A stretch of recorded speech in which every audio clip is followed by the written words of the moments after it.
అందరికీ నమస్కారం. మాది వెంకటేశ్వరం భగత్ సింగ్ కాలనీ. భగత్ సింగ్ కాలనీలోని కొన్ని భూములు గత కమ్యూనిస్ట్ పార్టీలో ఉన్న మునీరు, అన్వరు, ముజీరీలంతా కలిసి కాజేస్తే నేను వాళ్ళ పార్టీలను తీపిచ్చి అప్పటి నుంచి కూడా పోరాడుతున్నాను ఈ భూముల కోసం. ఏమైందో తెలియదు, ఇన్ని ప్రభుత్వాలు వచ్చినా కూడా ఒక రాయి పెట్టలేదు.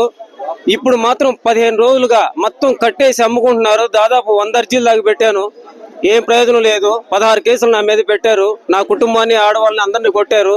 కానీ భరిస్తున్నాను గవర్నమెంట్ భూముల కోసం. ఈ రోజున నేను ఎంతమంది అధికారుల దగ్గరికి వెళ్ళినా కూడా తనకున్న రాజకీయ బలంతో అతను తప్పించుకుంటున్నాడు. ఏ పార్టీ వస్తే ఆ పార్టీలో దూరి అట్లా తప్పించుకుంటున్నాడు. కాబట్టి ఆ పూర్తి ఆధారాలు సీడీలతో సహా మా దగ్గర ఉన్నాయి.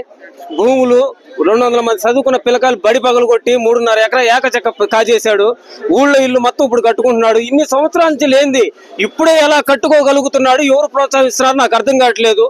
అది మాత్రం దయచేసి మీ మీడియా ద్వారా అందరికి తెలిసేటట్టు చేసి, నారాయణ సార్ కళ్ళు కప్పి చేస్తున్నారు. నారాయణ సార్ దేవుళ్ళు లాంటి అయితే కొంతమంది చేరి ఇసిమిటి వాళ్ళందరూ పార్టీలో చేరి పార్టీని బస్టు పట్టిస్తూ ఏంది ఇసిమి స్థలాలు ఆక్రమించుకుంటే ఎంఆర్ఓ సైతం ఎంఆర్ఓ మీద దాడికి దిగుతున్నా కూడా పట్టించుకోకుండా ఈ రోజు ఒకడు 7 సంవత్సరాల నుంచి కుటుంబాన్ని మొత్తం త్యాగం చేసి తిరుగుతుంటే కనీసం పట్టించుకోకుండా, మా బాధను పట్టించుకోకుండా చేస్తున్నారు వీళ్ళు. ఎందుకు పట్టించుకోవడం అడుగుతున్నాను. నేనేమో ఆధారం లేకుండా తిరుగుతున్నానా?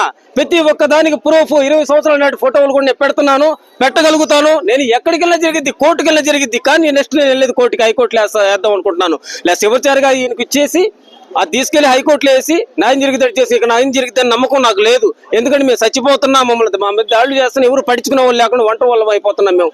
నేను అడిగేది ఒకటేనండి, అన్ని ఆధారాలు ఉన్నప్పుడు అంత భూమి ఎలా వాళ్ళకి ఇస్తున్నారు? ఈ 15 రోజుల నుంచి ఏ కారణాలతో కట్టుకుంటే ఎంఆర్ఓ కూడా తొంగి చూడకుండా మమ్మల్ని కూడా గెట్ అవుట్ అనే పరిస్థితికి ఎందుకు వస్తున్నారు? దయచేసి మీ మీడియా వాళ్ళు ఇది నారాయణ సార్ చేర్చండి. నారాయణ సార్ పూర్తి చెడ్డ పేరు ఇప్పటికే వచ్చేసింది ఆ డివిజన్ లో. వీళ్ళ వల్ల ఇప్పటికైనా ఆయన తెలుసుకొని క్షేత్రస్థాయిలో దీన్ని పరిష్కరించకపోతే నేను కోర్టుకు వెళ్తున్న తప్ప ఏనేం మార్గం లేదు.